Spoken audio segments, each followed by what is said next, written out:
Então, nesse slide nós vamos ver como programar a saída de um regulador shunt que usa o TL431. Temos aqui a figura na esquerda. Essa figura ela foi tirada do datasheet, onde mostra como é que se deve montar um regulador shunt usando dois resistores e o TL431. Tá? O que nós vamos fazer aqui é o que está proposto aqui, ó, calcular R1 e R2 para que a tensão de saída dessa fonte ou desse regulador shunt seja uma tensão de 10 volts. Essa tensão de 10 volts ela é chamada aqui no desenho de VKA, ou tensão de catodo e anodo. Tomando aqui o anodo por referência, que está no ground, daqui para esse terminal nós vamos ter a tensão VKA, ou seja, a tensão entre anodo e catodo. Essa tensão nós queremos que ela seja de 10 volts. Bom, para isso é necessário escolher valores adequados de R1 e R2. No datasheet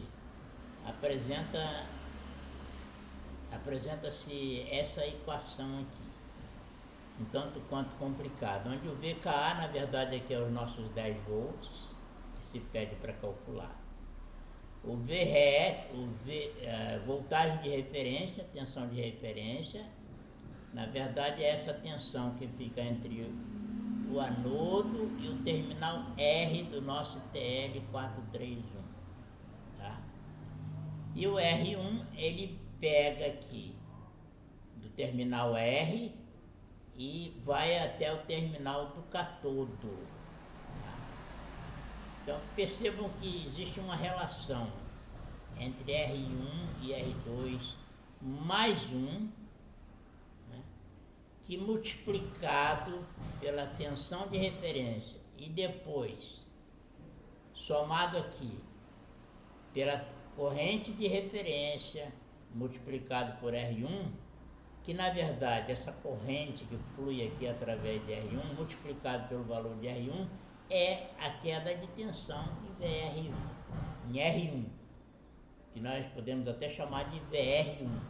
Então nós temos um VRF, uma tensão de referência, e uma queda de tensão em R1, que é a corrente de referência, multiplicado pelo valor da resistência R1. Não sabemos o valor.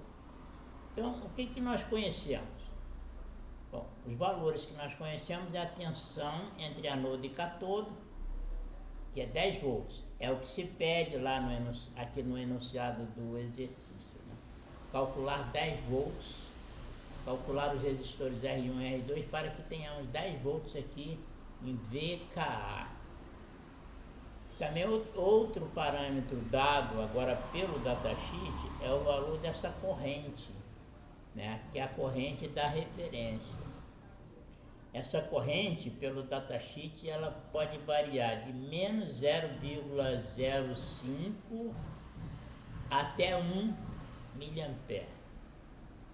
E o outro parâmetro conhecido é a tensão de referência, que é uma fonte interna do TL431, que disponibiliza aqui no terminal R 2,5 volts.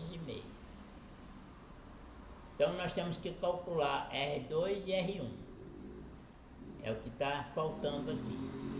Então, usar essa fórmula aqui é um tanto quanto complicado para fazer esse cálculo de R1 e R2. Tá? Então, o que nós vamos fazer?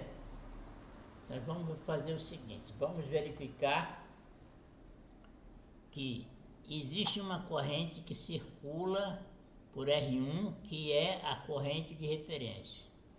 Nesse desenho aqui está indicando que ela vai entrar aqui no TL431, mas isso não é a realidade. Por que razão?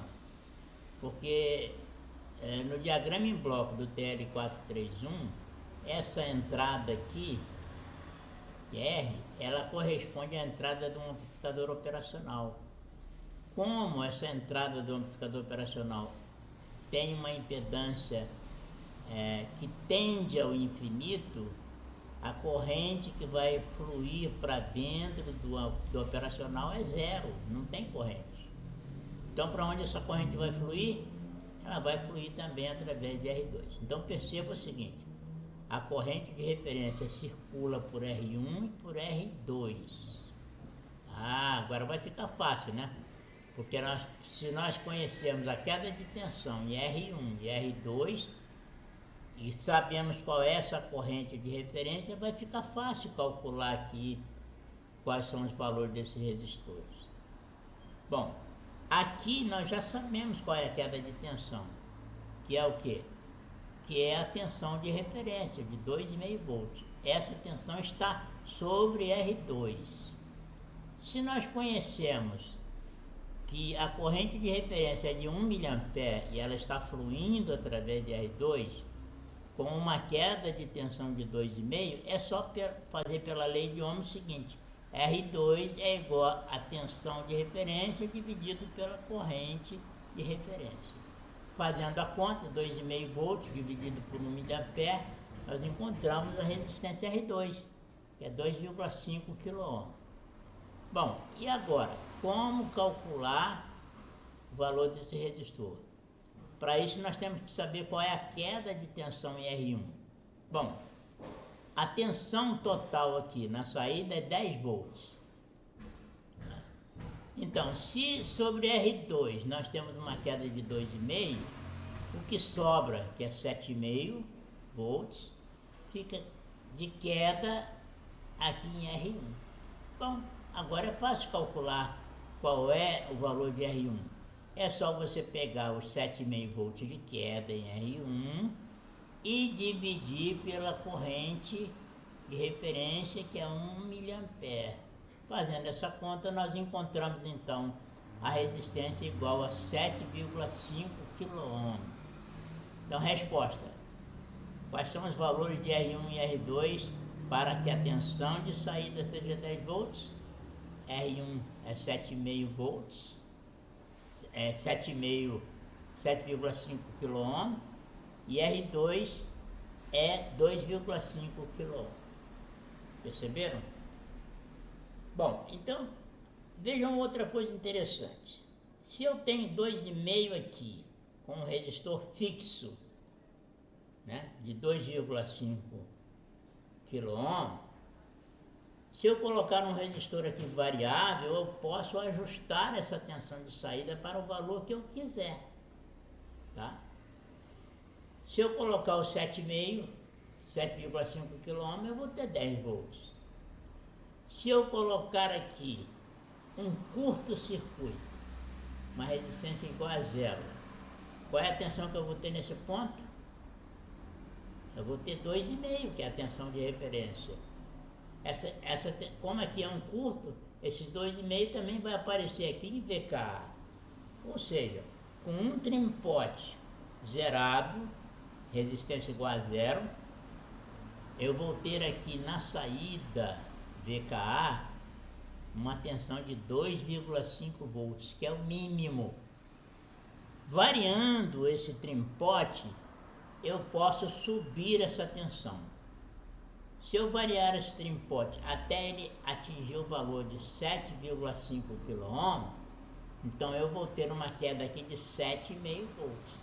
7,5 volts somado com 2,5, eu vou chegar aos 10 volts aqui. Perceberam? Então é muito interessante verificar que se você colocar um trim-pot aqui, você pode fazer um ajuste fino, uma vez que provavelmente nós não vamos encontrar resistores exatamente de 2,5K e de 7,5K. E se for colocar resistor fixo, tem que ser resistor de precisão, 1%, para que essa tensão seja exatamente aquela que nós queremos. Vamos agora para